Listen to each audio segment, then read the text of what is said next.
Hey everyone, welcome back. I am going to talk about how I build my characters today, my process. It isn't like a 12-step thing or anything like that. I start with building their backstory.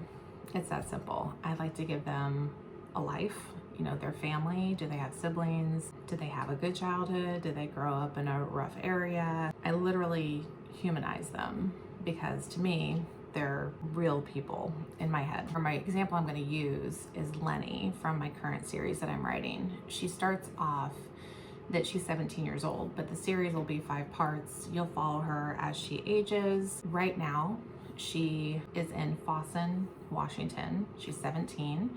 You find out pretty early on, she considers herself a foster failure, but she's been in and out of the foster system. Her mom died at a young age and her dad chose drugs and alcohol over her. So she's been in and out of foster care. She's currently in a home with a couple in Fawson, Washington, which is a made-up town. On the surface, the family appears very saint-like, but Lenny uncovers a lot of secrets within that town and tries to bring several members or community members within that town to justice in the first book and then kind of throughout that series. Lenny is a bit rough around the edges. She doesn't trust anybody. She doesn't let people in.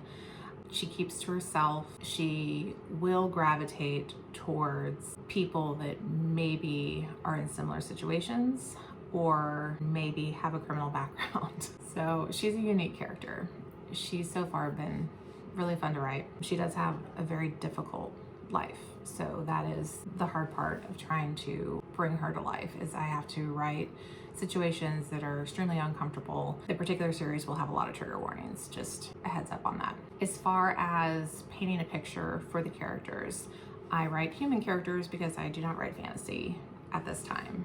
So as far as writing human characters, humans are not perfect. I like to give them a flaw or 7. So if I had to pick a flaw of Lenny right now, it's just that she does not let anybody in. I feel like you always need at least one person in your corner. She won't let anybody in. And that may or may not change, but you would need to read the series to find out. She's very abrupt. She has 0 filter, and she does not care that she doesn't have a filter, which is probably why I love her, because I tend to not have a filter in certain scenarios. I'm doing better now that this is a thing. So I love to make my characters more memorable, and by doing that, I pump a lot of emotion into them. The character that comes to mind is Emily Fallon from my Emily Fallon trilogy. She is a little spitfire. She's very sassy. She's very athletic. She's a naval engineer, and she's just overall a tough cookie. I've never done any of those things. I've never been in the Navy. I was athletic for like 5 minutes, but trying to write her in this strong female role, I had to pull from different inspirations. So I would look at athletes that I admired growing up, like Shawn Johnson. She's a huge pivotal person. When I was growing up, watching her and her gymnastics history and winning gold medals and everything. So she's just been a true inspiration, and part of Emily pulls from that, the strength that Shawn showed in her younger years and even adult years now. The emotions that Emily goes throughout the trilogy are very important, I felt, to show and feel. So I would put myself in the situation that Emily would be going through, and that at times made it very difficult to write. Or I would write it and walk away from it. I would need to take a break. No, it's not funny. There's a particular scene that I had to write that I would get emotional writing because I could not imagine her feeling all the feelings that she had to feel. At the same time, I had to force myself to feel those feelings in order to write them to make the reader feel what she was going through.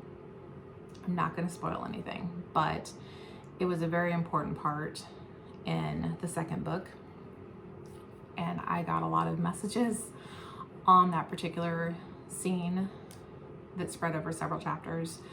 So I know people felt what I was trying to get across, which is great. You want that as a writer. That's the dream. In the third book, there's a separate character who I'm not going to name, but for the potential risk of spoilers, but there is a part that I had to literally write down the scene and then never touch it again.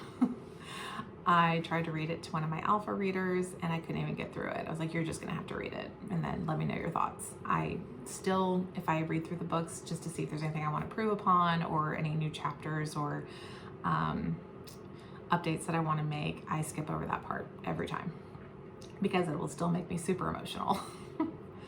I think the biggest thing that I learned through the time that I've been writing is to make sure that you make your characters as real as possible. You want people to relate to them. You want them to find them as like kindred spirit. Maybe they have similar flaws to people that are reading your books, or maybe they're going through a similar situation in that point in their life. I think that's what makes the best stories. So yeah, leave a comment with some characters that were very memorable for you and the books they came from. Currently, because I wrote them, it is Emily Fallon and Xander Ellis are the most current characters that were very important to me. Lenny is becoming a close third for that. But I'd love to hear from you. Don't forget to hit subscribe and the little bell to be notified anytime I upload a new video. Also, I did upload a Reader's Digest version of what I talked about in this video on my Instagram.